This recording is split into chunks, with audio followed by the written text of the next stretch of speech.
Morning everybody, Home Handyman, another round of coffee and questions. Today we were on the forum and I had several people, well actually two, they're starting to hunt around to buy their first Mig Welder.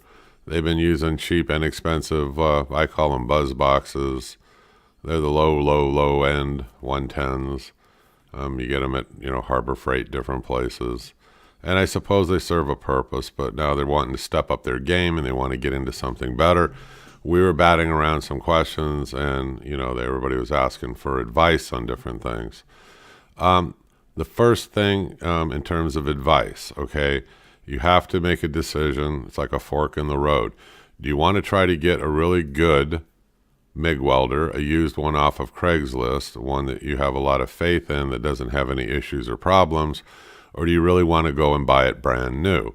If you buy it brand new, I'm going to tell you right now, you're looking at a price range of anywhere from $800 to probably $1,400, somewhere in there, to get a good Mig Welder. I mean, a top of the line, a good Mig Welder that can do multiple things, that has a lot of quality control when they were built, and you don't run into a lot of common problems like, wire binding and the gears stripping and all these horror stories that you hear with, these inexpensive Mig Welders, and gee, I can't find parts for them. And when I do find the parts, they're expensive and they have to be shipped and I have to wait. And I hear tons and tons and tons of horror stories.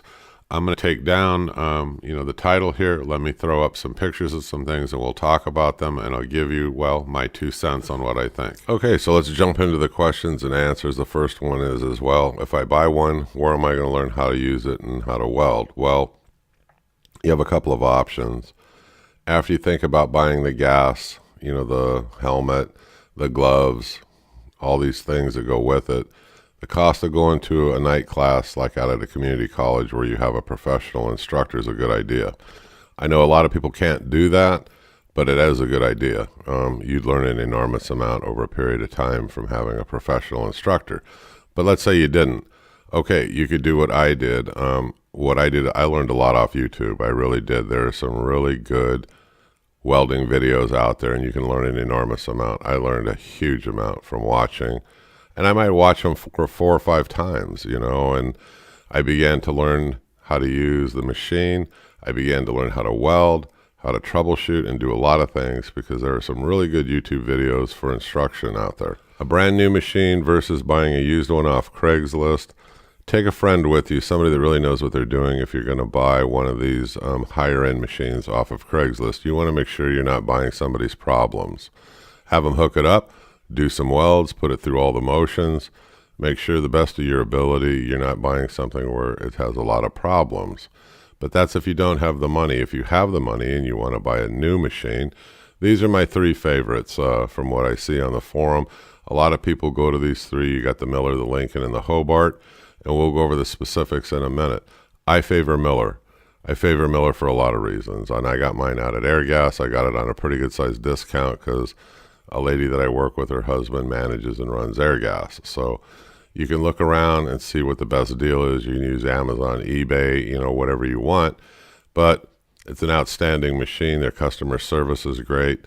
I called a couple of times because I was unsure of how to set something on there that I was trying to do, but you can get right through to them. They back their product. Parts are easy to get.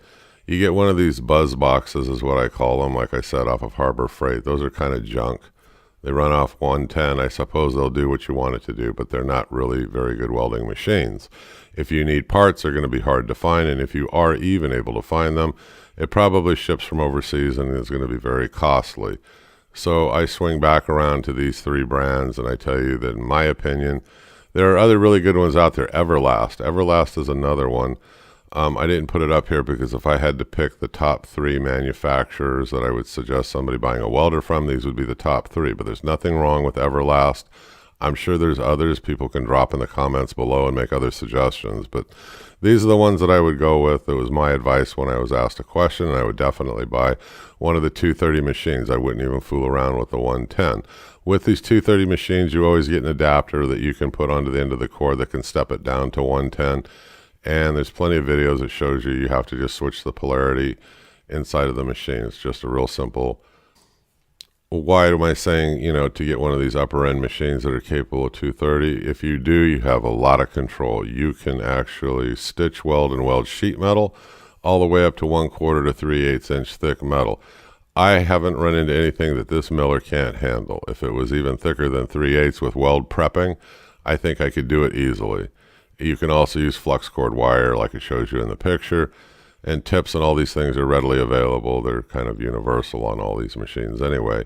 But that's that's what I would do. I would buy something that's definitely got the power. Practicing, well, this is easy. Just go get a bunch of scrap metal and just start practicing welds. Who cares? When you're done, throw the stuff out. Weld stuff together, look at it, watch the videos again. If you have to, start welding again. Just keep practicing. This is the way that you get better, okay?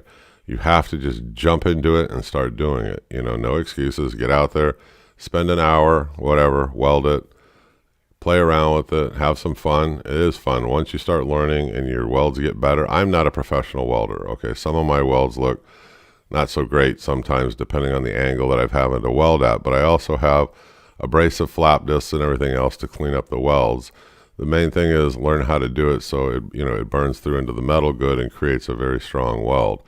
Now there's other arguments out there. No, oxyacetylene better. No, arc welding's better. I think arc welding's fine if you're going to be building bumpers or brackets or something really heavy duty. There's nothing wrong with having an oxyacetylene setup around. I think these are older technologies, but they certainly have a place. Like I said, arc welder for some good strong steel. I mean, you're not going to beat that. Arc welder would be the way to go. If you want both, get both. Just find another used machine on Craigslist, another arc welder or what have you.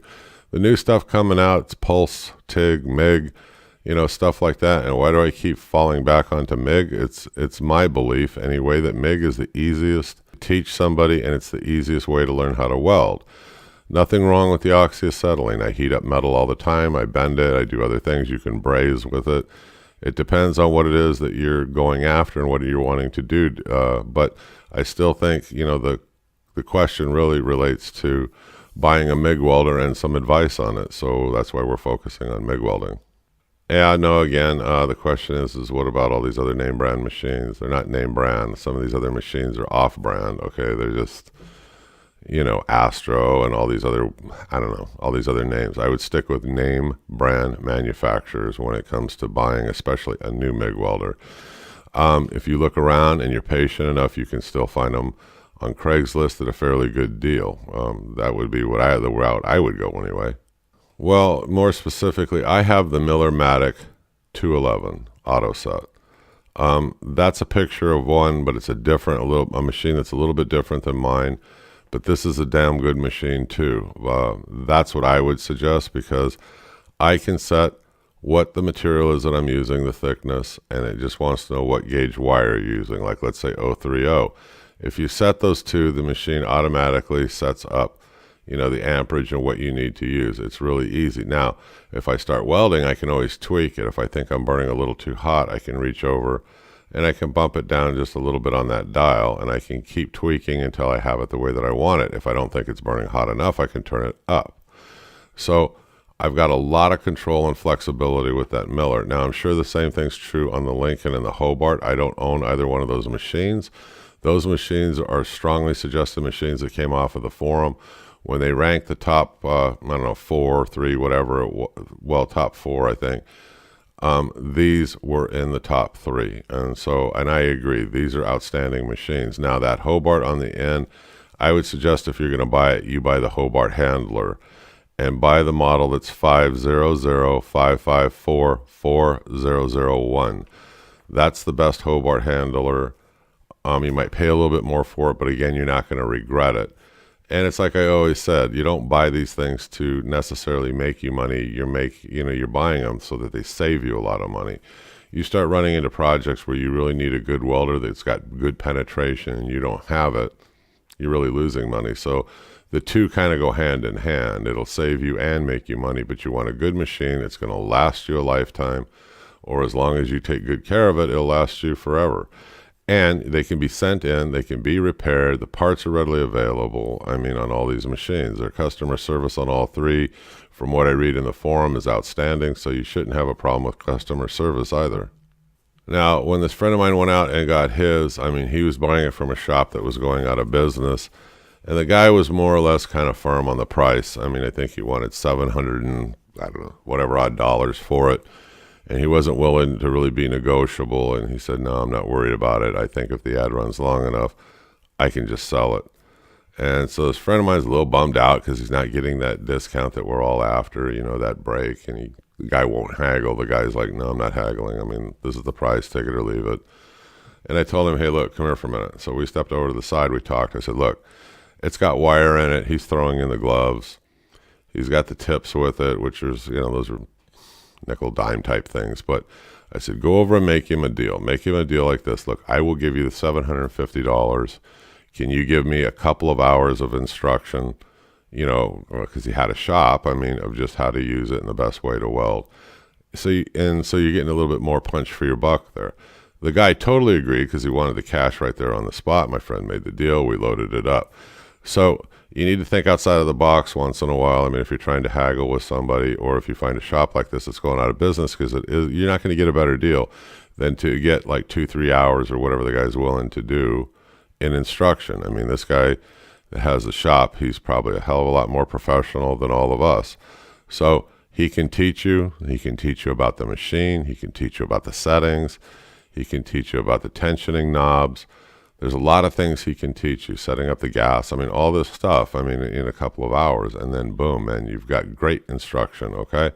Okay, so what's the background on these machines? Well, Miller was actually established 1929 by Niles Miller. He's a one-man operation, and he grew it into one of the largest, you know, welding manufacturing companies in the United States. Hobart, 1917, by Charles Hobart. He started off actually making generators and compressors, and in 1925, they started making welders.